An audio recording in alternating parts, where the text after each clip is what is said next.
everyone, it's Heidi again. We moved, pardon the mess. Last time we reacted to Stephen Fry's views on political correctness. I loved it, and a lot of you in the comments recommended to watch this one about his views on the Catholic Church and how it is not a force for good. I grew up as a Mormon, so I understand growing up religiously. I have my thoughts about religion now, but I have to say that I've only been in a Catholic church maybe twice, and I think one of them was for a wedding. But my mom was raised Catholic, and then she became Mormon later, and she still is Mormon actually, and a lot of my family is. So I'm interested to see what Stephen Fry has to say. I have watched a little more of his stuff. I know that he's atheist, and I've heard a little bit about his views on God. This was posted 9 months ago, but according to the thumbnail, he looks a lot younger, so I'm sure that this was filmed a long time ago. But I'm very excited to hear more of this man speak. If you like the video, make sure to like and subscribe, and let's do this. I think the sound is on.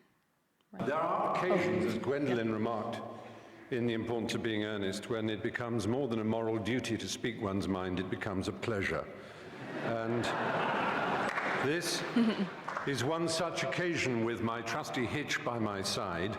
I am very proud to be here, but also very nervous, very worried. I've been nervous all day, and the reason I've been nervous is quite simple, and that is that this motion matters to me. It matters to me greatly. It's not a joke, it's not a game, it's not just a debate. I genuinely believe that the Catholic Church is not, to put it at its mildest, a force for good in the world. And therefore it is important for me to try and marshal my facts as well I can to explain why I think that. But I want first of all to say that I have no quarrel and no argument, and I wish to express no contempt for individual devout and pious members of that church. They are welcome to their sacraments, they're welcome to their reliquaries and to their Blessed Virgin Mary. They're welcome to their faith, to the importance they place in it, to the comfort and the joy that they receive from it. All of that is absolutely fine by me. It would be impertinent and wrong of me to express any antagonism towards any individual who wishes to find salvation in whatever form they wish to express it. That, to me, is sacrosanct as much as any article of faith is sacrosanct to anyone of any church or any faith in the world. It's very important. It's also very important to me, as it happens, that I have my own beliefs. They are a belief in the Enlightenment. They are a belief in the eternal adventure of trying to discover moral truth in the world. Discover. It's a terribly important word to which we might return. It's a fight, it's an empirical fight. It's one that was begun in the middle of the last millennium. It's given the name the Enlightenment. And there is nothing, sadly, that the Catholic Church and its hierarchs likes to do more than to attack the Enlightenment. It did so at the time. Reference was made to Galileo and the fact that he was tortured for trying to explain the Copernican theory of the universe. That's history. History, as Miss Widdicombe has reminded us, is irrelevant. It's not important. All that matters now is that billions of pounds go out of this extraordinary institution to relieve the poor around the world and make the world a better place. History is of no importance whatsoever. Well, I beg to differ. History whinnies and quivers and vibrates in all of us, in this hall, in this square mile. Let's think about this square mile. I'll come back to it in a moment. But first, Christopher made mention of limbo. It seems so tedious and so silly, one of those little casuistic games that Thomists and others play. Aquinas and Augustine of Hippo both proposed this extraordinary idea that babies who were unbaptized would not know heaven. They also proposed the idea of purgatory, which doesn't exist in the Bible. Sad. There's absolutely no evidence for it. However, what an extraordinary, brilliant coup to imagine such a thing as purgatory. That a soul needs to be prayed for in order to go to heaven, in order to turn left when he enters the aeroplane of heaven and get a first-class seat. That he needs to be prayed for, and for many hundreds, indeed over 1,000 years, you'll be amazed what generous terms those prayers came at. Sometimes as little or as 2/3 of a year's salary could ensure that a dead loved one would go to heaven. And money could ensure that your baby, your dead child, your dead uncle, your dead mother could go to heaven. And if you were rich enough, you could have a chantry built, and monks would permanently sing prayers so that that existence in heaven for the child would go up and up and up until they were at the table of the Lord themselves. Now, all this is in the past and is irrelevant. I cede to Anne Widdecombe how irrelevant it is, except in one thing. This church is founded on the principle of intercession. Only through the apostolic succession, only through the laying on of hands from this Galilean carpenter, whom we can all admire, only from the laying on of hands to his apostles, to St. Peter, to the other bishops, all the way down to everyone consecrated in this room. Anyone ordained here will know they have this extraordinary power to change the molecules of wine into blood, literally, to change the molecules of paste bread into flesh, literally, and to forgive the sins of the peasants and the poor whom they routinely exploit around the planet. Only this church has this extraordinary principle that it is through these male priests, and only male priests, that this is given. I mean, that's the Mormon church too. They claim to have the only priesthood power, and they get it from the laying on of hands, and only males can have it. So I definitely understand that. I didn't know that he was going to get so into the actual doctrine of the Catholic Church and not just the actions. I definitely was not aware of the paying money to ensure your loved ones go to heaven. I was not aware of that. So that was strange to hear. I don't think that I've heard him talk so seriously and with such emotion. I mean, the video is called Stephen Fry Passionately Argues, and we are definitely seeing that with him. I definitely get that. I think that religion can really affect somebody. It can be very manipulative depending on the situation, the religion. Heck, I saw a therapist about growing up in the Mormon church. I can see why he sees this as such a serious issue. Not that I'm trying to make it about me and my religious background, but I am relating to him and I'm just speaking my mind about it. So let's continue and hear what else he has to say. It is a doctrinal fact. It is more than a doctrinal fact. It is a dogma. Extra ecclesiam nulla salus. Outside the church, there is no salvation.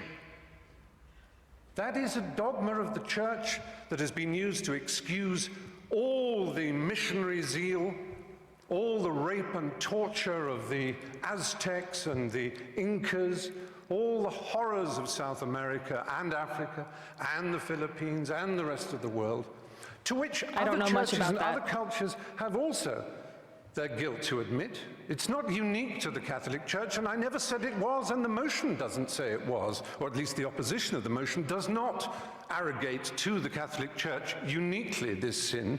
However, the particular nature of the exploitation of the poor, the vulnerable, and the young. If I were to talk to a priest now, believe me, that priest would be the most worldly, charming, self-deprecating, snobbish in a Ronald Knox, Alfred Gilby sort of way. He would be lovely. He would smoke. Gosh, how daring. He would be a sort of ha-ha-ha priest, and the superstition and the nonsense that we read about of the church, it's absolute. Don't pay any attention, Stephen.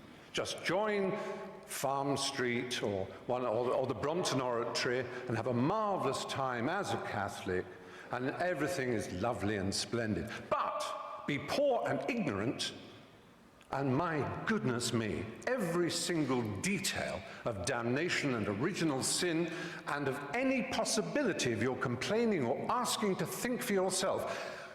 I said, let's think of this square mile. Just imagine in this square mile how many people were burned for reading the Bible in English. And one of the principal burners and torturers of those who tried to read the Bible in English here in London was Thomas More. You may know if you've read the novel Wolf Hall, which won the Man Booker Prize just the other day. Now, that's a long time ago. It's not relevant, except that it was only last century that Thomas More was made a saint, and it was only in the year 2000 that the last pope, the Pole, he made Thomas More the patron saint of politicians. This is a man who put people on the rack for daring to own a Bible in English.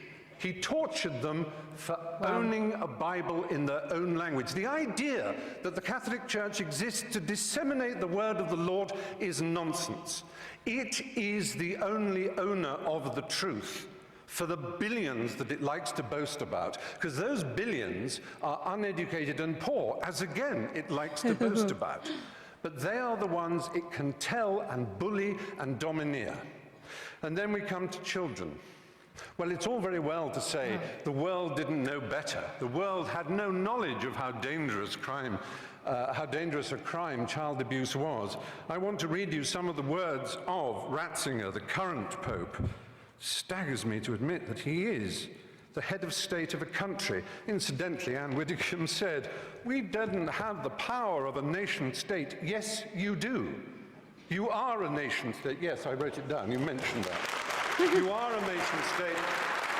And it is no accident that the UN Cairo Population Conference, when they were trying to do something about the world's population spinning out of control, Vatican City, as a nation state represented at that conference, made a joint statement with the Islamic countries of the world, notably the most extreme Islamic countries of the world, led by Saudi Arabia, and it began, "On behalf of the revealed religions of the world, ...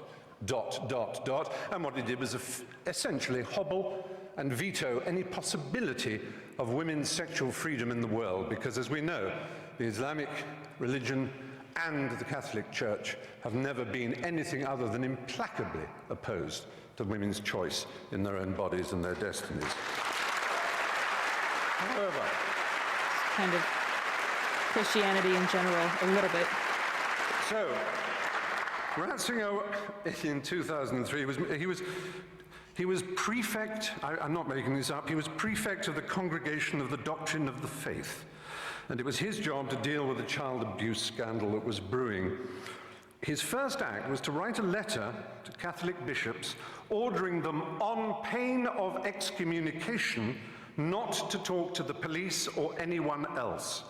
Investigations should be handled, he wrote, and I'm quoting that letter, "in the most secretive way, restrained by perpetual silence." The Mexican founder of the Legion of Christ movement, Maciel Degollado, was protected from his own catalogue of child abuse, which is horrific. "One cannot put on trial so close a friend of the Pope," said Ratzinger. When the allegations could no longer be denied, Maciel was sentenced to a life of prayer and penitence. Oh no. And Ratzinger described the whole affair, and that of Bernard Law of Boston, to which my colleague also referred, as causing suffering for the Church and for me personally. He also said the answer would be to stop homosexuals from being allowed into the Church. Now, it's perhaps unfair of me as a gay man to moan that this enormous institution, which is the largest and most powerful church on earth, has over 1 billion, as they like to tell us, members, each one of whom is under strict instructions to believe the dogmas of the church, but may wrestle with them personally, of course. Yep, that's a thing. It's a little hard for me to know that I am disordered, or again, to quote Ratzinger, that I'm guilty of a moral evil, simply by fulfilling my sexual destiny as I see it. It's hard for me to be told that. Yep. Be told that I'm evil, because I think of myself as someone who is filled with love, whose only purpose in life was to achieve love, and who feels love for so much of nature and the world and for everything else, and who, like anybody decent and of an education, realizes that in order to achieve and receive love, it's a struggle. It's not one that needs a pope to tell you how to do it.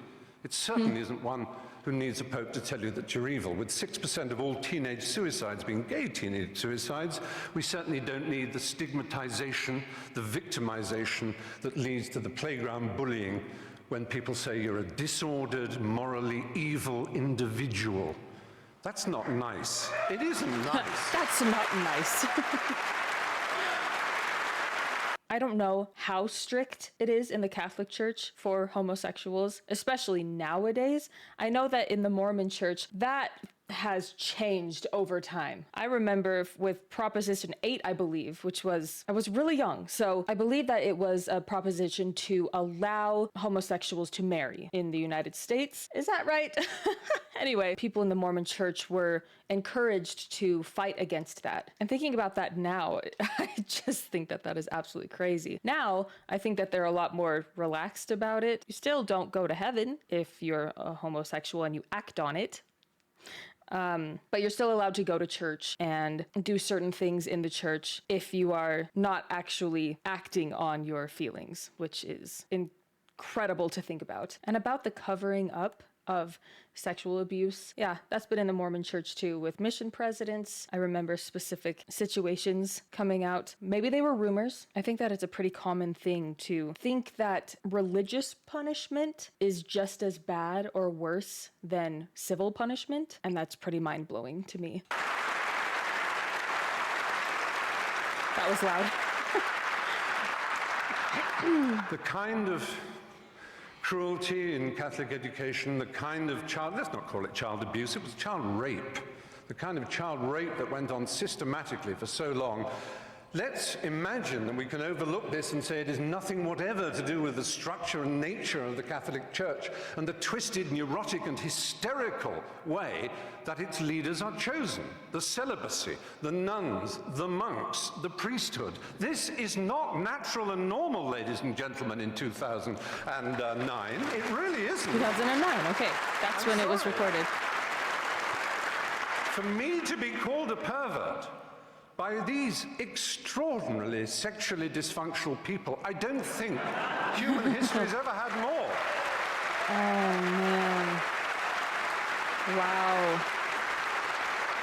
It would be interesting to learn more about the Catholic Church and I have to say, what's been going on in there. This is not a problem that necessarily is permanent. I like to believe that in 10 years' time I could come back and argue the opposite. Even though I've talked about the history and the structural problems of this benighted institution, and the cruelty and the unpleasantness it has caused around the world, I have yet to approach one of the subjects dearest to my heart. I've made 3 documentary films on the subject of AIDS in Africa. My particular love is the country of Uganda. It's one of the countries I love most in the world. Been there many times. I've interviewed Yoweri Museveni and his wife Janet before, unfortunately, she suddenly saw God. There was a period when Uganda had the worst incidence of HIV/AIDS in the world. I went to Rakai, the village where it was first spotted. But through an amazing initiative called ABC, abstinence, be faithful, correct use of condoms, those 3, I'm not denying that abstinence is a very good way of not getting AIDS. It really is. It works. It definitely does. Being faithful. But so do condoms. And do not deny it. And this Pope, He's yelling. not satisfied with saying condoms are against our religion, please consider first abstinence, second being faithful to your partner. He spreads the lie that condoms actually increase the incidence of AIDS. He actually makes sure that aid is conditional on saying no to condoms. I have been to, there's a hospital in Bwindi in the west of Uganda where I do quite a lot of work. It is unbelievable, the pain and suffering you see. Now, yes, it is true, abstinence will stop it. It's the strange thing about this church. It is obsessed with sex. Absolutely obsessed. Now they will say, religion, man. They will say, we with our permissive society and our rude jokes are obsessed. No, we have a healthy attitude. We like it, it's fun, it's jolly, because it's a primary impulse. It can be dangerous and dark and difficult. Fun and jolly. It's a bit like food in that respect, only even more exciting. The only people who are obsessed with food are anorexics and the morbidly obese. And that, in erotic terms, is the Catholic Church in a nutshell. Wow. Unbalanced. It is so interesting seeing the audience members. You can tell who is on board with him, and you can tell who are probably very hardcore Catholics and very much against what he's saying. Oh, that's really fascinating. I know that when I was very firm in a Mormon church, I would hear something speaking out against it, something that was against my core beliefs. It would be very easy to just kind of shut it out and be like, oh, nope, we're not listening to that. Because you're taught to be faithful. Being faithful to a religion is the complete opposite of being open-minded. And yes, I remember being taught in church from adult strangers about sexual immorality and being virtuous in that way since I was at least 12 years old, maybe younger. And that's freaking weird when you think about it. It's totally normal in a lot of religions. It's totally normal for adults who are not your parents, who are just volunteers, basically, to teach children about abstinence and what having sex before marriage means for your eternal salvation. Yeah. Therapy. All I want to say, really, is that we're here in the Methodist Hall. I'm not trying to argue against religion on this occasion. I'm not saying there's any... I understand Sometimes the I do. desire of anybody to seek spiritual rewards in a complex and difficult to understand world. We don't know why we're here, where we're going. We want answers. We love the idea of answers. How marvelous it would be. But there are other choices. That is fair. I mean, I do know certain people where they are better off in a religion than outside of a religion because of addictive behaviors, things like that. Or people are drawn to religion because of the rough childhood that they had growing up. But I'm interested to see what his other ways are. Okay. There are Quakers. Who could possibly quarrel with a Quaker? With their pacifism, with their openness, with their ease, with their simplicity, with their refusal to tell anybody what's a dogma and what isn't, even with Methodists also. I'm not saying Protestantism is the answer against Catholicism. I am merely saying there are all kinds of ways we can search for the truth. You do not need this imperial panoply of marble and gold. Do you know who would be the last person ever to be accepted as a prince of the church? The Galilean carpenter, that Jew.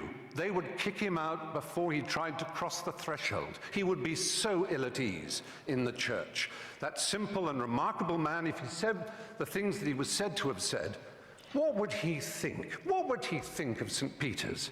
What would he think of the wealth and the power and the self-justification and the wheedling apologies? Interesting. He doesn't even believe in Christianity, but he's using What would he think that. of a man who calls himself the father, a celibate who dared to lecture people on what family values are? What would he think of any of that? He would be horrified. But there is a solution. There is an answer. There is redemption available for all of us and any one of us. And for the Catholic Church, funnily enough, I think it's a novel by Maurice West. The Pope could decide that all this power, all this wealth, this hierarchy of princes and bishops and archbishops and priests and monks and nuns could be sent out in the world with money and art treasures to put them back in the countries that they once raped and violated, whose original systems of animism and belief and simplicity they told would take them straight to hell. They could give that money away and they could concentrate on the apparent essence of their belief. And Wow. then I would stand here and say the Catholic Church may well be a force for good in the world. But until that day, it is not. Well, oh, and it's done. Okay. It's really interesting to hear him talk about how history matters when it comes to religious history. I wonder what he would think it would take for the Catholic Church to kind of redeem itself. He says that if they started actually putting good in the world, I wonder when it would make up for the awful history that has happened. All religion, all governments, all people in general have histories. And I think that a lot of the time religions are trying to redeem themselves a little bit, which is kind of funny and ironic because their morals change a lot.